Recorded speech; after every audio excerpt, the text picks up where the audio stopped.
News 18 के digital platform पर आपका स्वागत है। मैं हूं प्रिया सिंह। खाड़ी युद्ध को ट्रंप की नई डिमांड वर्ल्ड वॉर बनाने जा रही है। इजराइल और उसके दुश्मनों के बीच जारी जंग न्यूक्लियर युद्ध की तरफ बढ़ गई है। डोनाल्ड ट्रंप ने ईरान से एटमी डील की आखिरी और जरूरी शर्त मानने का प्रेशर बनाया है। वो शर्त ऐसी है जिसे सुन सुप्रीम लीडर अली खामनेई का खून खौल गया है। अब आपको बता दें कि ट्रंप ने ईरान को एटमी डील की सबसे जरूरी शर्त नंबर 1 बताकर दहला दिया है। अमेरिका ने ईरान को कहा है कि उसके एटमी अड्डे का फुल एक्सेस ट्रंप को चाहिए। ट्रंप ने कहा, डील में ईरान के सभी परमाणु ठिकाने को तबाह करने की छूट सुपर पावर के पास होगी। ट्रंप ने ऑर्डर देते हुए ईरान के एटमी अड्डे की निगरानी से लेकर वहां होने वाली हर गतिविधि पर नजर रखने का दावा ठोक दिया है। वहीं व्हाइट हाउस में ट्रंप जो बोल रहे हैं वो शब्द कुछ यूं थे, ईरान से मजबूत एटमी डील होगी, हम जब चाहेंगे उनकी एटमी ठिकानों को उड़ा सकते हैं, इसमें किसी भी जान माल का नुकसान भी नहीं होगा। ट्रंप ने जिस हल्के लहजे में ईरान को एटमी डील का दाना डाला उसने इजराइल को गदगद कर दिया है। नेतन्याहू यही चाह रहे थे। नेतन्याहू ने इसी वजह से ईरान पर हमले का प्लान तक कैंसिल कर दिया। ट्रंप ने नेतन्याहू को इसी वजह से शायद हमले के लिए रोक दिया।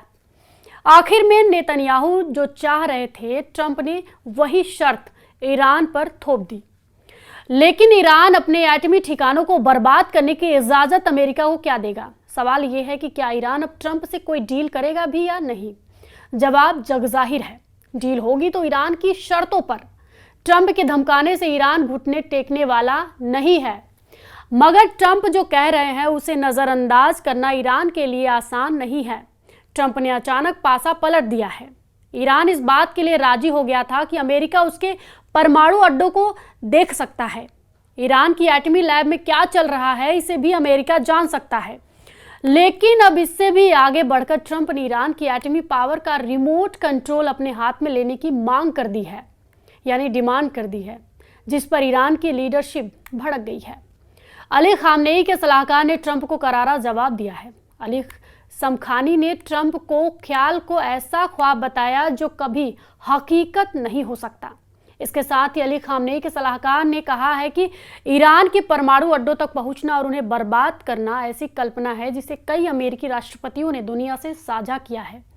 लेकिन ईरान आज़ाद है, मजबूत है। ईरान की तय की एक रेड लाइन है, बातचीत सम्मान के साथ होगी, दबाव बनाने से नहीं। ट्रंप की एटमी डील की शर्तों के खुलासे के साथ ये भी जानकारी सामने आई है कि उन्होंने सऊदी अरब से ईरान पर प्रेशर बना रखा है, यानी दबाव बना रखा है। वहीं सऊदी अरब के रक्षा मंत्री प्रिंस खालिद बिन सलमान ने पिछले महीने तेहरान का दौरा किया था, जहां उन्होंने Masoud Pezeshkian, chief of staff Mohammad Bagheri और विदेश मंत्री अब्बास अराक्ची को ट्रंप के प्लान के बारे में बताया था। खालिद बिन सलमान ने ईरान की लीडरशिप को चेतावनी दी कि या तो एटमी डील करे या फिर हमले के लिए तैयार रहें।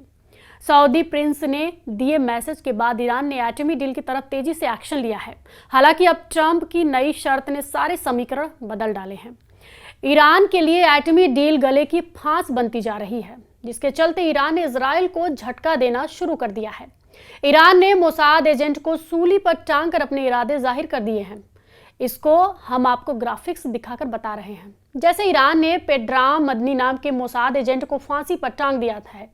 ईरान की कोर्ट ने पेड्राम को मोसाद के लिए जासूसी करने और भारी पैमाने पर भ्रष्टाचार के जुर्म में फांसी दी है। मदनी को 2020 में तेहरान से गिरफ्तार किया गया था। उस पर आरोप था कि वह इजरायली खुफिया एजेंसी मोसाद के लिए काम कर रहा है। मदनी अवैध तरीके से संपत्ति अर्जित कर रहा था। उसने यूरोप में बिटकॉइन और यूरो के जरिए पैसे का लेन देन किया। जांच में सामने आया कि पेड्राम मदनी अक्सर विदेश जाता था, खासकर जर्मनी। वही उसने मोसाद के ट्रेनिंग प्रोग्राम्स में हिस्सा लिया। ट्रेनिंग के बाद मदनी ईरान लौटकर जासूसी नेटवर्क खड़ा करने लगा था। मदनी जैसे कई हाई प्रोफाइल लोगों को मोसाद एजेंट बताकर ईरान चुन चुनकर ठिकाने लगाने का दावा कर रहा है। मोसाद एजेंट के सिलसिलेवार सफाये से भड़का इजराइल ईरान में ऑपरेशन थंडरबोल्ट शुरू करने की तैयारी कर रहा है। नेतन्याहू को ऑपरेशन थंडरबोल्ट में अमेरिका का फुल सपोर्ट मिलने की गारंटी है। ईरान के तीसरे हमले से पहले नेतन्याहू सभी खतरे का खात्मा कर सकते हैं।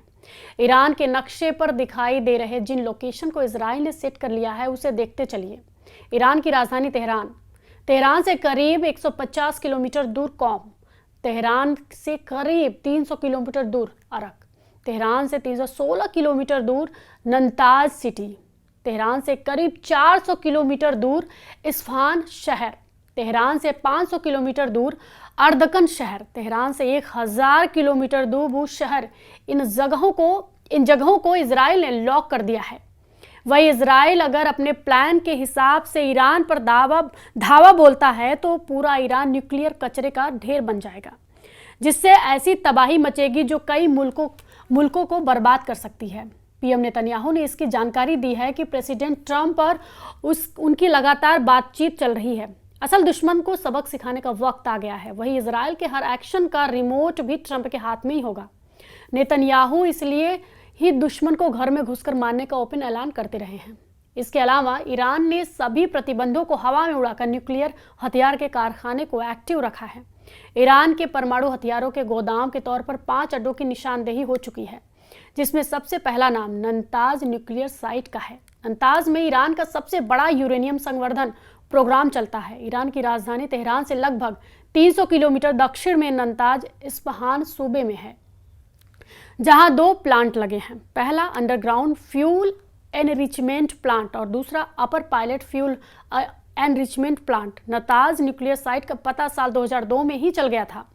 इजराइल ने नंताज साइट को कई बार निशाना बनाने की कोशिश भी की है। वही खामनेई के एटमी अड्डे में पहाड़ पर बना एक ठिकाना भी है। ईरान के कोम शहर से 20 मील दूर फोर्डो परमाणु प्लांट है।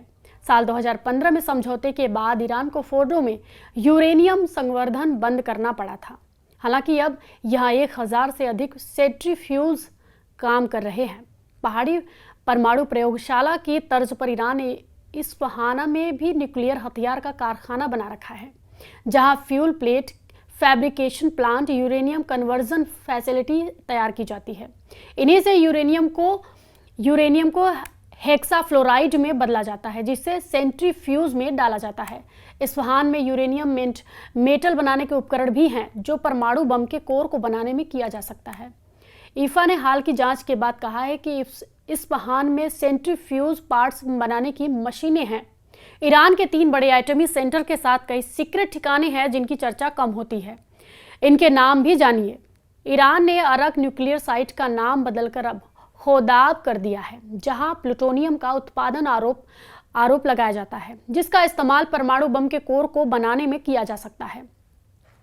ईरान का इकलौता परमाणु ऊर्जा संयंत्र बुशहर में है, जो रूसी ईंधन से चलता है, जिसका इस्तेमाल ईरान बिजली बनाने के लिए करता है। खामनेई की न्यूक्लियर टीम करज में परमाणु प्रोग्राम भी चलाती है। ईरान का एक एटमी अड्डा यज़्द के रेगिस्तान में बताया जाता है। ईरान के एटमी हथियारों का बेस पारचीन में है। इस साइट पर ईरान मिसाइलों टेस्टिंग भी करता है मिसाइलों का। इनके अलावा खामनेई की एक एटमी लैब राजधानी तेहरान में भी है, जिसे तेहरान रिसर्च सेंटर का नाम दिया गया है। इजराइल मानता है कि ईरान ने एटमी हथियार बना रखे हैं, उन्हें सीक्रेट लोकेशन पर छिपा रखे हैं, जिनका कंट्रोल ट्रंप अपने हाथ में चाहते हैं। मतलब सुपर पावर जब चाहेगा ईरान के न्यूक्लियर साइट को बर्बाद कर सकेगा। लेकिन ये तब होगा जब ईरान एटमी डील पर मुहर लगाएगा, जिसके आसार दिख नहीं रहे हैं। इस वीडियो पर आपकी क्या प्रतिक्रिया है, हमें कमेंट बॉक्स में ज़रूर बताएं।